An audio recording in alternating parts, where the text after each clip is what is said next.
Hariom, Namaste, good evening everyone. Welcome again to my YouTube channel GK Law Classes. So thank you so much for viewing all the videos and shorts so far and so forth. जिन्होंने अभी तक हमारे recent videos और shorts को check out नहीं किया regarding the भारतीय न्याय संहिता सीरीज, वो अभी जाके फटाफट से हमारे चैनल पे check out कर सकते हैं। तो आइए अब जैसे कि मैंने आपको अपने प्रीवियस शॉर्ट के अंदर ऑलरेडी बता दिया हुआ कि अब आज हम एक नया सब्जेक्ट स्टार्ट करने लगे हैं, तो उस नए सब्जेक्ट की पहली वीडियो आज मैं अपने चैनल के ऊपर लेके आई हूँ। तो जिन्होंने अभी तक हमारी कोई भी वीडियो या शॉर्ट नहीं चेकआउट किया, अभी जाके फटाफट से चेकआउट कर सकते हैं। इसके अलावा अगर आपको कोई भी शॉर्ट या वीडियो पसंद आती है हमारे चैनल पे, ये पर्टिकुलर वीडियो पसंद आती है, तो definitely don't forget to like and share the video. इसी के साथ अगर आप हमारे पुराने व्यूअर हैं और चैनल को अभी तक सब्सक्राइब नहीं किया, तो फटाफट से चैनल को सब्सक्राइब कर दीजिए और नोटिफिकेशन बेल आइकन दबा दीजिए। तो आइए शुरू करते हैं आज की वीडियो विदाउट एनी डिले। सो आप फटाफट से अपना रजिस्टर स्टेशनरी निकाल लीजिए, क्योंकि आज हम एक नया सब्जेक्ट स्टार्ट करने वाले हैं और उसकी इंट्रोडक्शन इस पर्टिकुलर पॉइंट के साथ ही हम स्टार्ट करेंगे। सो स्टूडेंट्स, आप लोगों को बता दो, as being a law grad और लॉ पोस्ट ग्रेड, या अगर आप कोई भी लॉ गवर्नमेंट कॉम्पिटिटिव एग्जाम्स की तैयारी कर रहे हैं, तो आप लोगों को पता होगा the method of solving disputes.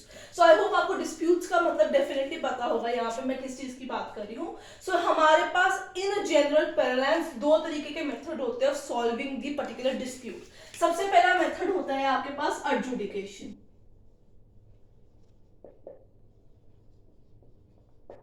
ठीक है, तो पहला मेथड आपके पास होता है adjudication. Adjudication means taking the recourse to the courts. आप कोर्ट्स के पास जाते हैं अपने डिस्प्यूट लेके, क्रिमिनल सिविल जिस तरीके के भी होते हैं, अकॉर्डिंगली वो आपका डिस्प्यूट जो है सॉल्व आउट करता है by giving a decree in your favour और into the opposite parties favour. दूसरा मेथड, एडजुडिकेशन के अलावा डिस्प्यूट सॉल्व करने का हमारे पास दूसरा मेथड भी होता है, उसे हम कहते हैं ऑल्टरनेट डिस्प्यूट रेजोल्यूशन। ठीक है, जिसे पॉपुलरली हम एडीआर मेथड के नाम से भी जानते हैं। सो जो आपका एडजुडिकेशन मेथड होता है, it is in a very common pronounce, काफी हेफ्टी मैनर में होता है, काफी लॉन्ग कंटिन्यूइंग मेथड होता है, जिसके अंदर बहुत साल लग जाते हैं। If it is a civil dispute और क्रिमिनल डिस्प्यूट, जिस पर जजमेंट आते आते काफी टाइम लगता है और बहुत सारा एक कॉम्प्लेक्स तरीके का ये सिस्टम होता है। It's a complex system involving too many steps in all together. But अगर हम ADR alternative dispute resolution system की बात करते हैं, तो इसके अंदर आपको कोर्ट को अप्रोच नहीं करना होता है, इसमें आप मध्यस्थता के द्वारा जो है डिस्प्यूट को सॉल्व करते हैं। सो आज जो हम इस वीडियो की शुरुआत कर रहे हैं, उसका मेन एरिया आपको बताने का यही है कि हमारा मेजर फोकस जो होगा वो ऑल्टरनेटिव डिस्प्यूट रेजोल्यूशन पे होगा, ना कि एडजुडिकेशन मेथड के ऊपर होगा। सो अब मैं आपको बताती हूँ कि इसके अंदर जो हमारे पास ऑल्टरनेटिव डिस्प्यूट रेजोल्यूशन है, उसमें चार तरीके आते हैं, जिसमें सबसे पहला तरीका होता है आर्बिट्रेशन, जिसे आप आम हिंदी भाषा में मध्यस्थता भी कहते हैं। Then you have conciliation. ठीक है, फिर आपके पास आता है मीडिएशन। जो कंज्यूमर प्रोटेक्शन एक्ट 2019 है, उसके अंदर स्पेसिफिकली एक्ट में ही मेंशन कर दिया गया कि मीडिएशन कमेटी बिठाई जाएगी, अगर हो सके सो far and so fourth mediation के द्वारा ही केस को सॉल्व किया जाए। ठीक है, इसके अलावा एक और मेथड होता है, इसमें उसको कहते हैं negotiation.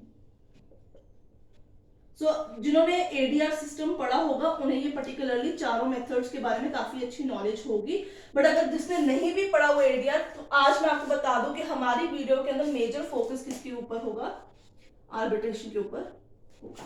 So this video is all about the arbitration system and the statutory provisions of the Arbitration Conciliation Act of 1996. So सबसे ज्यादा इफेक्टिव इन एडीआर सिस्टम के अंदर, इन चारों सिस्टम के अंदर आर्बिट्रेशन होता है, जिसका अवार्ड जो है वो बहुत ज्यादा बाइंडिंग होता है, फाइनलिटी इन द नेचर भी साथ में एग्जिस्ट करता है। कंसिलिएशन मीडिएशन चैलेंजेबल होता है, जिसके आगे हम कोर्ट के अंदर भी चले जाते हैं if you are not happy with the decision so far so forth given by the mediation और कंसिलिएशन। एंड नेगोशिएशन तो आपको पता ही है कि फिर आप आपस में ही सारी जो चीजें हैं बिना थर्ड पार्टी को डाले ही सॉल्व कर लेते हैं।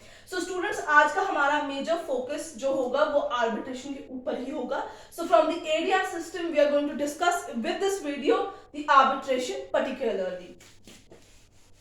सो अब हमारा जो मेजर फोकस है, जैसे मैंने आपको पहले ही बता दिया, वो आर्बिट्रेशन है। तो अब हम इस पॉइंट को यहाँ पे ही वाइंड अप करेंगे, because we are going to see what arbitration stores for us in the further video. तो आगे देखते हैं इस चीज के अंदर।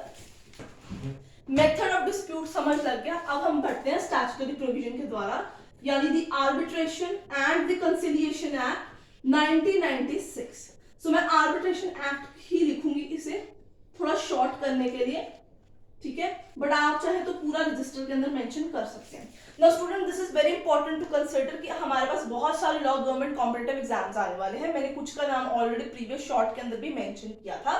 तो मैं आप लोगों को बता दूं, जब हम एग्जाम पॉइंट ऑफ व्यू से देखते हैं, यानी सरकारी नौकरी के जब हम एग्जाम्स देते हैं उसके पॉइंट ऑफ व्यू से देखते हैं, तो मैं आपको बता दूं कि आर्बिट्रेशन एक्ट के अंदर जो पार्ट 1 है, दिस इज इंपॉर्टेंट। हमारा मेजर फोकस हमारी सारी वीडियोस और शॉर्ट के अंदर इस पर्टिकुलर एक्ट के तहत इसी पार्ट के ऊपर होगा जो आपसे बात करता है रिगार्डिंग डोमेस्टिक आर्बिट्रेशन, ठीक है, यानी वो आर्बिट्रेशन जो इंडिया के अंदर कंडक्ट की जाती है between the Indian parties so फार, ठीक है। पार्ट 2 आगे जो है वो आपका इंटरनेशनल आर्बिट्रेशन पे चला जाता है, फिर आगे कंसीलिएशन आपके पास आ जाते हैं, फिर मॉडल स्पेसिमेंस आ जाते हैं। इन टोटल जो है हमारा मेजर फोकस पार्ट 1 के ऊपर रहेगा, which talks about your domestic arbitration. तो बहुत बड़ी आप देखेंगे कि आपके सिलेबस के अंदर डोमेस्टिक आर्बिट्रेशन वर्ड यूज किया गया है, तो आपको कंफ्यूज नहीं होगा। That means they are specifically talking about part 1 of the arbitration and conciliation act. अब हम इस एक्ट को स्टार्ट कर चुके हैं, आपको मैंने मेजर फोकस एरिया भी बता दिया है। Now important question here comes domestic arbitration में कि इस एक्ट का बेसिस कौन सा लॉ बना है। तो मैं आपको बता दूं, ये फॉरेन कंट्रीज जो है हमारे पास एक यूनिसेट्रल नाम की एक बॉडी है, उसके द्वारा जो कमर्शियल आर्बिट्रेशन के ऊपर उन्होंने अपना लॉ क्रिएट किया हुआ था, उस लॉ को बेसिस बना के इंडियन गवर्नमेंट ने ये पर्टिकुलर एक्ट को इंट्रोड्यूस किया था। अब सबसे पहले आपका इस पे क्वेश्चन रहेगा बेसिस के रिगार्डिंग, तो मैं आपको बता देती हूँ कि कौन सा इसके ऊपर बेसिस इसके ऊपर रहेगा। So United Nation Commission on International Trade Law, ठीक है। सो ये ऑर्गेनाइजेशन का नाम है, उसका जो मॉडल लॉ था, model law on international commercial arbitration. So इस एक्ट का आधार ये पर्टिकुलर आपका जो लॉ है ये बना था ऑफ 1985, इंटरनेशनल कमर्शियल आर्बिट्रेशन। आप ARB भी लिखेंगे तब भी आर्बिट्रेशन आपका जो है कंप्लीट रहेगा, इस चीज के ऊपर आपको ज्यादा फोकस करने की जरूरत नहीं है। सो आपको ये चीज याद रखनी है, इस पे मेजॉरिटी बहुत बारी इसके अंदर क्वेश्चन आता है कि कौन सा मॉडल लॉ है जिसके बेसिस के ऊपर सरकार ने 1996 के अंदर आपका आर्बिट्रेशन एक्ट इंट्रोड्यूस कराया था।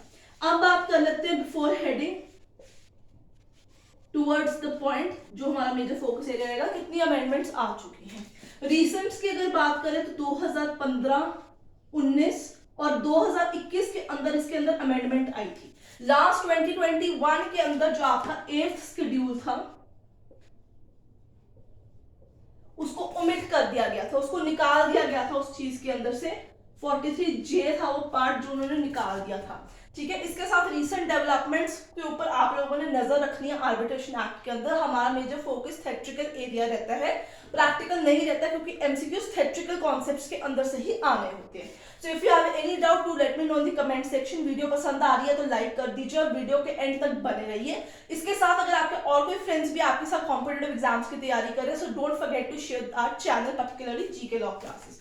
सो आपको ये अमेंडमेंट भी याद रखनी होगी, आपको बेसिस भी याद रखना होगा। Now what next questions come here is what is the extent of this particular act. So section 1 के बारे में ही बात करेंगे, कहां तक ये लागू होता है। Now this is a very important question again. So ये होल ऑफ इंडिया पे अप्लाई होता है, ठीक है, ये किसी पर्टिकुलर स्टेट को एक्सक्लूड नहीं करता, it applies to whole of India. ये आपको चीज याद रखनी होगी।